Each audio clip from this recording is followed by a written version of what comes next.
today's lecture. In today's lecture, we are studying कि भाई किस तरीके से क्वेश्चंस को सॉल्व करना होता है मोशन इन वन डायमेंशन के. Now tomorrow and day after tomorrow, Saturday and Sunday is a holiday, as you guys know. आप लोग सबको पता है आपकी क्लासेस नहीं होंगी. Saturday is Teachers Day, ठीक है, 5th of September, and Sunday is holiday as usual. तो दोनों दिन पे आपको क्या करना है, आपका होमवर्क क्या रहेगा? Your homework will be to do NCERT questions for chapter number 3, ठीक है, and the sheets which are provided in your group, ठीक है, and the sheets which are provided in your group. ये आपका क्या रहेगा? होमवर्क रहेगा for your Saturday and Sunday. इसको आपको सॉल्व करेंगे. जब अपन मंडे को वापस आएंगे तो we will discuss the NCERT questions and the sheet questions. जो भी शीट क्वेश्चंस के डाउट आएंगे उनको अपन क्लास में लेंगे, ठीक है. तो चलिए अपन आगे चलते.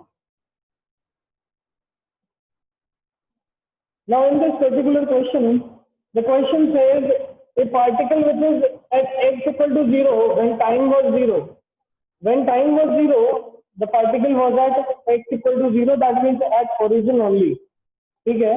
He starts moving with a velocity which varies with this relation. Velocity जो है वो x पे डिपेंड करती है. इस तरीके से रिलेशन पे डिपेंड करती है. How is the displacement of the particle varies with time? ये पूछ रहा है टाइम के साथ पार्टिकल का डिस्प्लेसमेंट कैसे वेरी करता है, ये अपन से पूछा जा रहा है. चलिए इस क्वेश्चन को अपन सॉल्व करते हैं. We know that velocity is equal to dx by dt, और इसकी वैल्यू क्वेश्चन में दे रखी है a√x. ये dt यहाँ पर मल्टीप्लाई करते हैं. देखिए dx divided by √x will be equal to a dt. Integration करते हैं, इसका भी इंटीग्रेशन करेंगे. When the time was 0, the displacement was 0. Question में दे रखा है टाइम 0 तो डिस्प्लेसमेंट भी 0. जब टाइम t हो जाएगा तो डिस्प्लेसमेंट x हो जाएगा. जब टाइम t हो जाएगा तो डिस्प्लेसमेंट x हो जाएगा. आइए इसको सॉल्व करते हैं. तो नेक्स्ट लाइन में we can write it as x की पावर 1/2 माइनस में dx limit will be from 0 to x is equal to integration a dt limit will be from 0 to t. इस तरीके से क्या कर देंगे अपन, इसको इंटीग्रेट करने लगेंगे. Bajrang switch off the camera. चलिए now what will do, we know that integration of x to the power n dx is equal to x to the power n+1 divided by n+1 plus t. ये अपने पास formula होता है.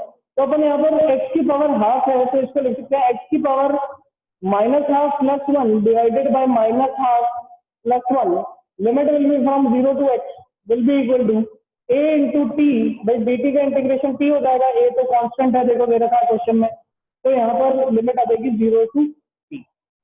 Now we can put it as x की power half divided by -1/2 + 1 is half only, और half जब जाएगा इधर पे बन जाएगा 2x की पावर हाफ. ठीक है. Limit will be from 0 to x is equal to a, limit यहाँ पर पुट कर दी t - 0. Now putting the limit we get 2 into x to the power half is equal to a into t. Next line में इसको यहाँ पर solve करते हैं तो मेरे पास बनता है x to the power half is equal to at/2. Clear. And squaring both sides we will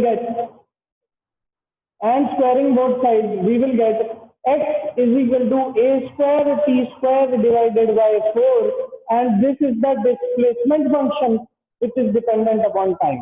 बेटा क्वेश्चन के अंदर क्या दे रखा था? क्वेश्चन के अंदर अपन को दे रखा था velocity is equal to a√x. इस क्वेश्चन के अंदर अपन ने वेलोसिटी को लिखा dx by dt. Now dt को भेज दिया उधर, इधर भेज दिया, √x को नीचे ले आए, जो x के वेरिएबल से इस तरफ ले आए, जो टाइम के वेरिएबल था दूसरी तरफ ले गए. इंटीग्रेट कर दिया, x को इंटीग्रेट किया, x की पावर -½ लिख सकता हूँ. What is √x? It is x to the power half. अब ऐसे लिखा होगा 1/√x, तो इसको लिखेंगे 1/x to the power half, और ये जब ऊपर जाएगा तो बन जाएगा x की पावर -½ ठीक है। इसको यहाँ पर इस तरीके से रिप्रेजेंट किया, लिमिट थी 0 से x 0 से t, नाउ इंटीग्रेशन का फॉर्मूला लगाया, the formula for integration is x to the power n dx is equal to x to the power n plus 1 divided by n plus 1 plus c। इसके फॉर्मूले लगाने के बाद बस अपन ने सॉल्व किया और वैल्यूज को पुट किया। फटाफट बताइए रीजन करके, this question clear to everyone और not? First raise your hand that if this question is clear to everyone. चलिए, I am giving you one more question.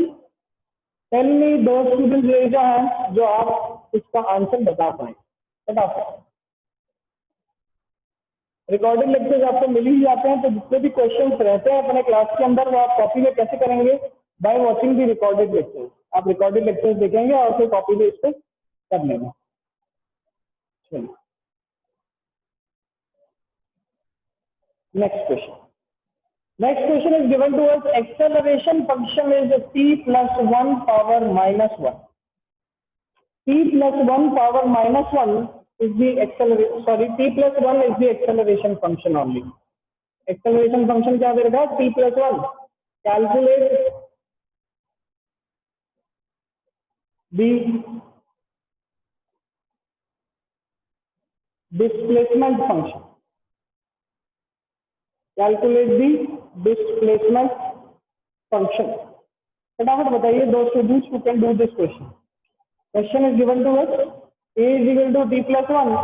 Calculate the displacement function. Who can tell me how to calculate? Raise your hands. Yes, pass.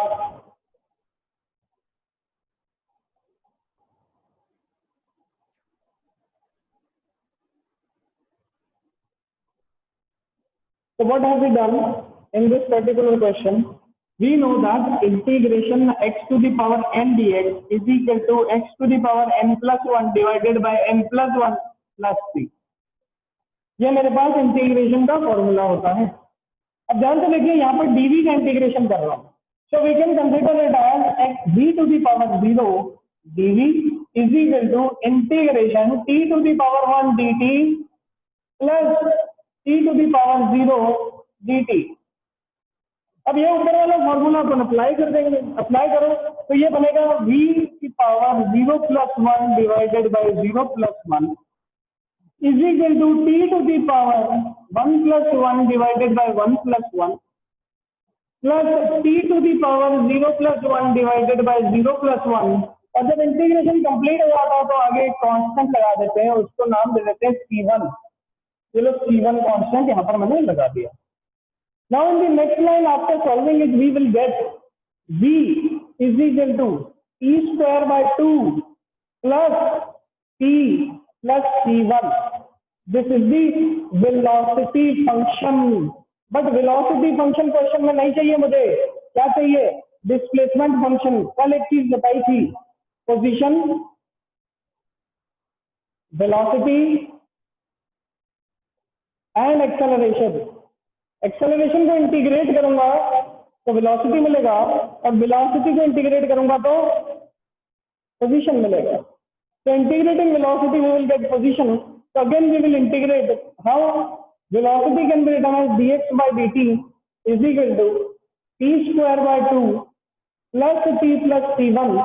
This can be written as dx integration is equal to t square by 2 dt integration plus integration t dt plus integration c1 dt। जब इसको integrate करेंगे यहाँ बनेगा मेरे पास x, इधर बन जाएगा देखिए t की power 2 plus 1 divide by 2 plus 1, so this will be t की power 3 divided by 6 plus this will be t square by 2, this will be c1 into t and एक कांस्टेंट c2 अपन और add कर देंगे इस particular equation में, और मेरे पास final displacement function निकल के आ जाएगा। So what is the important thing in this particular question? The important thing is this formula. Integration x to the power n dx is equal to x to the power n plus 1 divided by n plus 1 plus 3. x to the power n plus 1 divided by n plus 1 plus 3. ये formula अगर आपको याद है तो पूरी की पूरी चीज हो जाएगी, कोई भी इसमें दिक्कत नहीं है? बताओ सबको ये फॉर्मूला समझ में आया और ये मेथड समझ में आया कि नहीं? ले जाए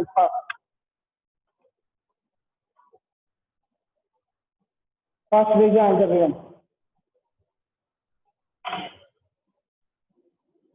for all the new students who are new to the class, उनके लिए एक एक्स्ट्रा क्लास लगाई जाएगी ताकि आपका जो पिछला पोर्शन बैकलॉग में छूट चुका है उस पोर्शन को अपन कंप्लीट कर पाए। और मीनवाइल अगर आपको उसे कंप्लीट करना है तो यूट्यूब पे सारे लेक्चर्स पुराने रिकॉर्डेड अवेलेबल हैं, आप ऐसे भी कर सकते हैं। एंड क्लास आपके लिए एक एक्स्ट्रा भी लगाई जाएगी विद इन 10 days ऑल्सो, ठीक है? तो इस तरीके से घबराने की बात नहीं है। बिफोर योर एग्जाम आपके सारे के सारे चीजें हो जाएंगी कंप्लीट। और जितने भी रेगुलर स्टूडेंट्स हैं पुराने, आई वांट कि आप लोग सुबह होमवर्क को कंप्लीट रखें। काफी बच्चों ने मुझे होमवर्क कंप्लीट करके सेंड किया है, ठीक है? तुम ने सेंड किया है, Tanmay send the question and many more students have send the question, ठीक है? तो आप लोग, मैं चाहता हूँ कि सारे लोग क्वेश्चंस को कंप्लीट करके रखें, अपने सारा होमवर्क कंप्लीट करके रखें। बिकॉज अगर आपका होमवर्क ही कंप्लीट नहीं होगा तो एग्जामिनेशन में दिक्कत आएगी। दूसरी चीज जो ये है, फिजिक्स के अंदर आपको जो चीज इंपॉर्टेंटली आपको याद रखनी है, that is revision with the help of numericals. Without numericals you will never understand physics. आज से लिख के ले लो। अगर आपको ऐसा लगता है कि अरे सर ये तो बहुत आसान है, हम तो पढ़ लेंगे, तो that is your biggest mistake. ऐसा कभी मत सोचना। क्यों? क्योंकि फिजिक्स मैथ है और मैथ तब आती है जब हम प्रैक्टिस करते हैं, ठीक है? बहुत सारे स्टूडेंट्स की ये भी वो होती है कि सर हम जब क्लास में क्वेश्चन करते हैं तब तक हो जाते हैं हमसे, लेकिन जब हम किसी टेस्ट एनवायरनमेंट में क्वेश्चन देते हैं, जब हम एग्जाम में क्वेश्चन देते हैं तो हमसे नहीं होता, हमारे मार्क्स नहीं आ पाते, ठीक है? ऐसा क्यों नहीं होता है? ऐसा इसलिए होता है because you guys have not done enough practice of that subject, ठीक है? एक क्वेश्चन आपने अंडरस्टैंड कर लिया, आपने 2 क्वेश्चन अंडरस्टैंड कर लिए, बट एग्जाम में हो सकता है तीसरा क्वेश्चन आ जाए। तो उसको करने के लिए you have to practice each and every question. तो जितने ज्यादा क्वेश्चन हो सके उतने ज्यादा क्वेश्चन की प्रैक्टिस करें। You guys are at home पे सबके पास इंटरनेट अवेलेबल है, तो आप इंटरनेट से बड़े ही इजीली मैक्सिमम से मैक्सिमम क्वेश्चन डाउनलोड कर सकते हो। सीबीएसई की साइट्स पे अवेलेबल है, डिफरेंट न्यूमरस साइट्स हैं जहाँ पर आपको क्वेश्चन मिल जाते हैं, ठीक है? क्वेश्चन डाउनलोड करें, वहां से करने की प्रैक्टिस करें, और अगर कोई डाउट आता है तो पूछें। इस तरीके से आपकी प्रैक्टिस बनेगी और एग्जाम में क्वेश्चन गलत होने के चांसेस कम हो जाएंगे। चलिए,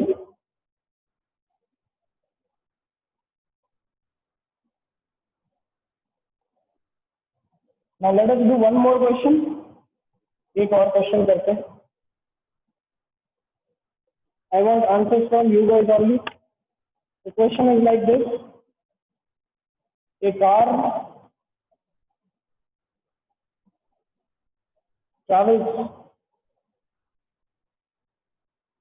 travels with a speed of 25 metre per second. गाड़ी 25 मीटर पर सेकेंड की स्पीड से ट्रैवल कर रही है, ठीक है?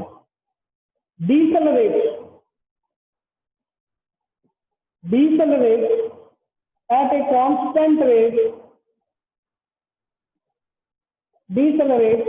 constant rate A, and finally gains a speed of 5 meter per second after 125 meters of deceleration.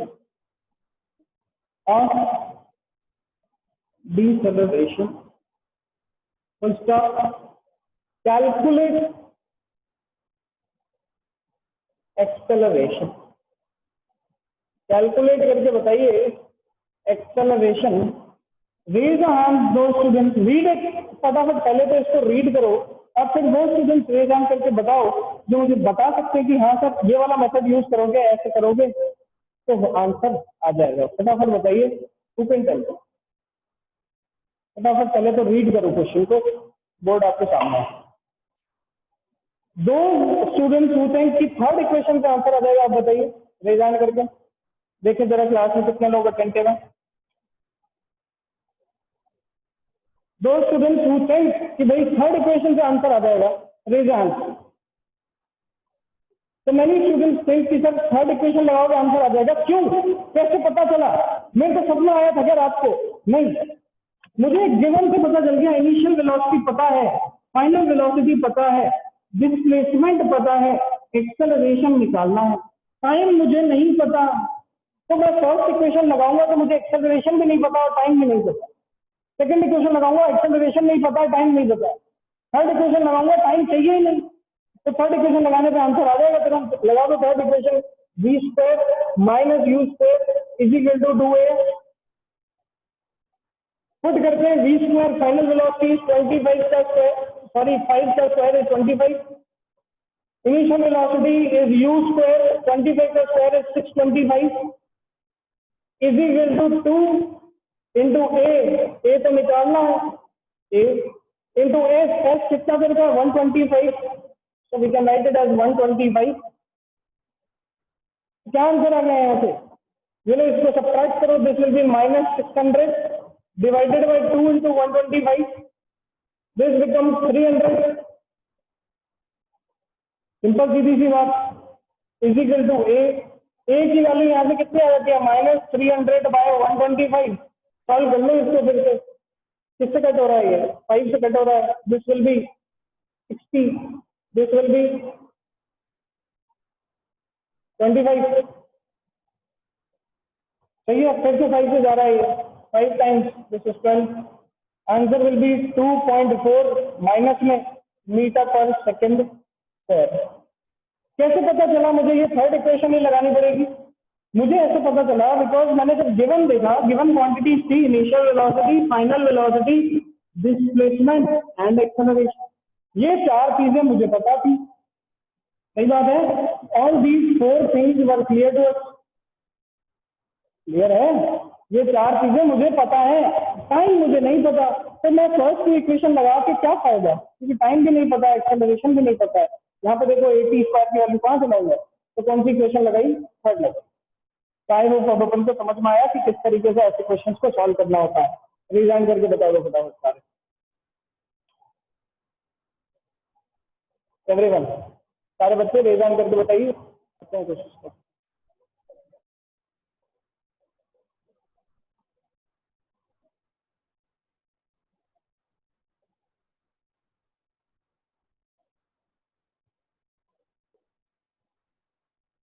Okay okay,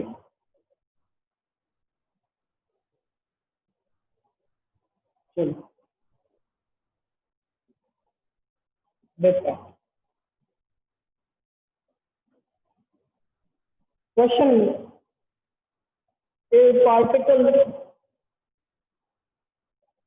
travels s1 distance in t time. A particle travels s1 distance in t time, ठीक है, bracket में लिखना है moving with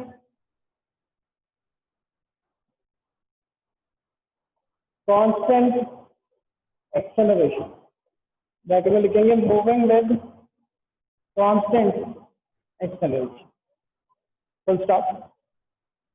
If the same particle moves s2 distance in next t time, then find the relation between s1 and s2. Then find the relation between s1 and s2.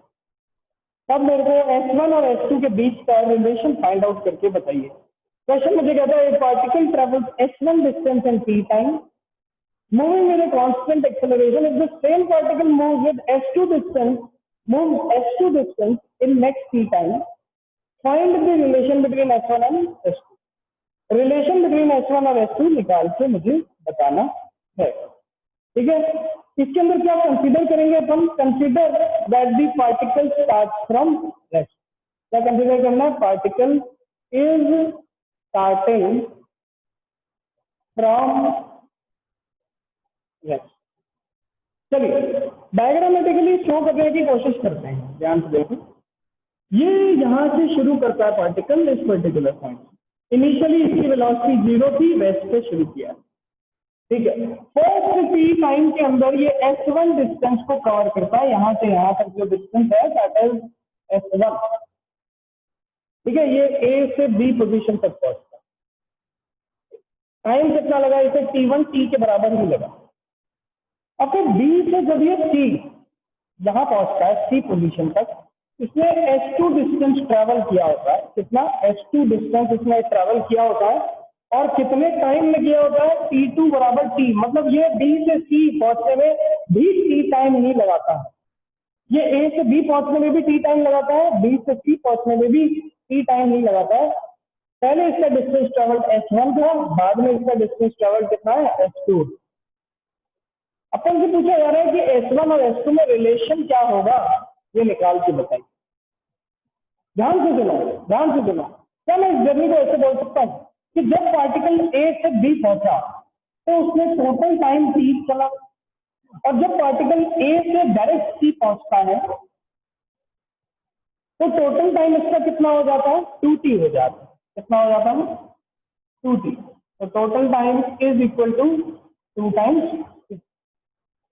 ना ध्यान से देखो, A to B के लिए solve करते हैं। तो for A to B initial velocity 0, time is T, distance is this, और एक्सेलरेशन कांस्टेंट है, उसको A मान लेते हैं। तो ध्यान से देखिए क्या लिख सकता हूं मैं? S1 will be equal to UT plus half AT square, and यहाँ पर U तो है 0, तो this can be written as 0 plus half AT square is S1। ये मेरे पास S1 की वैल्यू है। आई होप सबको ये चीज समझ में आई होगी, क्योंकि A से B जाने में इसको T टाइम लगता है। अब अपन क्या सॉल्व करेंगे? अब अपन सॉल्व करेंगे फॉर A टू C, मतलब A से C तक की पूरी जर्नी की बात कर लेंगे। कहां से कहां तक? A से C तक की पूरी जर्नी की बात कर लेंगे। A से C तक की पूरी जर्नी की बात करता हूं तो ध्यान से देखिए इसमें डिस्टेंस कितना चला, A से C के बीच का डिस्टेंस कितना चला, कौन बता सकता है? हैंड रेज करके बताओ मुझे फटाफट। A से C के बीच का distance, total distance between A to C।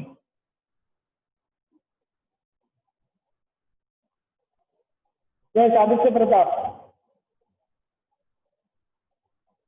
Question बोलता है कि ये T टाइम में H1 डिस्टेंस चलता है और अगले फिर से T टाइम में H2 डिस्टेंस चलता है। तो एक बार तो अपन ने शुरुआत से B तक की बात कर ली, और एक बार शुरुआत से C तक पूरी बात कर ली। शुरुआत से A तक के लिए इक्वेशन लगाया, S equal to UT plus half AT square वाला। डिस्टेंस कितना था? H1 था। इनिशियल वेलोसिटी 0 थी, plus half AT square put कर दिया, तो हाफ AT स्क्वायर की वैल्यू यहाँ से कितनी आ गई? S1। Now what we will do, अब अपन A से C के लिए पूरी बात करेंगे। तो A से C के लिए पूरा टाइम कितना हो जाएगा? 2T हो जाता है। इनिशियल वेलोसिटी अब भी 0 है, तो S equal to S1 plus S2, because total distance just also S1 plus S2 is equal to 0 plus half into A into 2T का होल स्क्वायर। 2T का होल स्क्वायर करता हूँ तो 4 हाफ इंटू AT स्क्वायर आ जाता है, और half AT square की value S1 की पुट कर दी यहाँ पर, फॉर्मूला आ गया S2 बराबर 3 टाइम्स ऑफ S1।